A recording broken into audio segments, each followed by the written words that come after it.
ಸಲಹೆ ಕೊಡ್ತೀರಾ? ನಾನು ಏನು ಕೊಡೋದಿಲ್ಲ. ಯಾವಾಗ ಸಿದ್ದರಾಮಯ್ಯನವರು ಎಲ್ಲೋ ಡಾಕ್ಟರ್ ಕೆಲಸ ಮಾಡ್ತಾಯಿದ್ದೋ ಭಾವನೆಗಳನ್ನು ಅವರ ಭಾವನೆಗಳನ್ನು ತಿಳ್ಕೊಂಡು ಅವ್ರು ಏನು ಹೇಳ್ತಾರೋ ಅದನ್ನು ತಾವು ತಮ್ಮ ಬಾಯಿನಲ್ಲಿ ಹೇಳಿಸೋದನ್ನು ಅವ್ರ ಬಾಯಲ್ಲಿ ಹೇಳಿಸ್ತಾ ಇದ್ದೀರಲ್ಲ, ಇದಕ್ಕಿಂತ ಕೀಳುತನದ ವ್ಯವಸ್ಥೆ ಮತ್ತೊಂದಿಲ್ಲ. ಎಲ್ಲೋ ಒಂದು ಕಡೆ ಇದು ಒಂದಿರೋ ವ್ಯಾಮೋಹದ ಅಧಿಕಾರದ ಕುರ್ಚಿಯನ್ನು ಬಿಡೋಕ್ಕಾಗ್ದಿರ ತೊಳಲಾಟದ ಮತ್ತು ಎಲ್ಲಿ ಬಿಟ್ಟರೆ ನಾನು ಏನಾಗೋಯ್ತದೋ ಇನ್ಯಾವ್ಯಾವ ಹಗರಣಗಳು ಈಚೆ ಬರ್ತದೋ ಅನ್ನುವ ಒಂದು ತವಕದಲ್ಲಿ ಸಿದ್ದರಾಮಯ್ಯನವ್ರ ಸರ್ಕಾರ ಇದೆ. ಎಲ್ಲ ಬೆಳವಣಿಗೆಯಿಂದ ಬಿಜೆಪಿಗೆ ಫ್ಯೂಚರ್ ಅನುಕೂಲ ಆಗುತ್ತೆ. ಒಂದು ನೋಡಿ, ಭಾರತೀಯ ಜನತಾ ಪಕ್ಷ ರಾಷ್ಟ್ರದ ಅಭ್ಯುದಯಕ್ಕೆ, ರಾಷ್ಟ್ರ ನಡೆದು ಬಂದ ದಾರಿಗೆ, ಈ ರಾಷ್ಟ್ರದಲ್ಲಿ ಇರ್ತಕ್ಕಂಥ ನಮ್ಮ ಸಂಸ್ಕಾರಗಳಿಗೆ ಸತ್ಕಾರ್ಯಗಳಿಗೆ ಪ್ರಾಯಶಃ ನರೇಂದ್ರ ಮೋದಿ, ನಮ್ಮ ನಾಯಕರಾದ ನರೇಂದ್ರ ಮೋದಿಯವರ ಒಂದು ದೂರದೃಷ್ಟಿಯ ಚಿಂತನೆ, ಇದರ ಅವಶ್ಯಕತೆ ನಮಗೇನಿಲ್ಲ.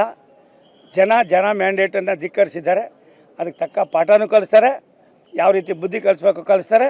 ಒಂದು ಸತ್ಯ, ಕರ್ನಾಟಕದಲ್ಲಿ ಯಾವ ರೀತಿ ಏನಾಗ್ತದೆ ಅನ್ನೋದಕ್ಕಿಂತ ಹೆಚ್ಚಾಗಿ ನವಂಬರ್ ತಿಂಗಳು ಬಂದರೆ ಕಾಂಗ್ರೆಸ್ನವ್ರಿಗೆ ಒಂಥರ ವಾಂತಿನೂ ಇದೆ, ಭ್ರಾಂತಿನೂ ಇದೆ. ಇವೆರಡರ ಮಧ್ಯದಲ್ಲಿರ್ತಕ್ಕಂಥ ಯಾವುದಾದ್ರು ಒಂದು ನಿರ್ಲಿಪ್ತ ಸರ್ಕಾರ ಅದು ಸಿದ್ದರಾಮಯ್ಯ ಸರ್ಕಾರ. ಯಾವ ಒತ್ತಡ ಅವ್ರಿಗೆ? ಏನು ಒತ್ತಡ ಅಂದರೆ ಏನು ಹೇಳಿ ತಾವೇನೆ? ಯಾರು ಒತ್ತಡ ಇದೆ ನೋಡ್ರಿ? ಅಧಿಕಾರದ ಮದ ಏರಿದೆ. ಮದ ಏರಿದ ಮೇಲೆ ಏನಾಯ್ತದೆ? ಯಾವತ್ತೋ ಒಂದು ದಿನ ಅದಕ್ಕೆ ಇಳಿಲೇಬೇಕಾಯ್ತದೆ. ಆದ್ದರಿಂದ ಸಿದ್ದರಾಮಯ್ಯನವರು ಇನ್ನೊಬ್ಬರು ಮಾತನ್ನು ಕೇಳ್ಕೊಂಡು ಮಾಡ್ತಾಯಿಲ್ಲ. ಸಿದ್ದರಾಮಯ್ಯನವ್ರಿಗೆ ಕುರ್ಚಿ ಬಿಡಬೇಕು ಅನ್ನೋ ಆಸೆನೂ ಇಲ್ಲ, ನಮ್ಗೆ ಅವ್ರು ಹೋಗಬೇಕು ಅನ್ನೋ ಆಸೆನೂ ಇಲ್ಲ. ನನ್ನ ನೋವೇನೆಂದರೆ, ನನ್ನ ಕಳಕಳಿ ಏನಂದರೆ, ಯಾವ ಸಿದ್ದರಾಮಯ್ಯನಿಗೆ ಜನಾದೇಶ ಕೊಟ್ಟರು, ಮ್ಯಾಂಡೇಟ್ ಕೊಟ್ಟರು, ಆ ಜನರಿಗೆ ಅಟ್ಲೀಸ್ಟು 1% ಆದರೂ ಒಳ್ಳೇದು ಮಾಡಬೇಕು ಅನ್ನುವ ನಿಮ್ಮ ಚಿಂತನೆ ಇಲ್ಲದೆ ಆದಮೇಲೆ ಅಧಿಕಾರ ತಗೊಂಡೇನು ಏನು ಉಪ್ಪು ಹಾಕೋತೀರಾ?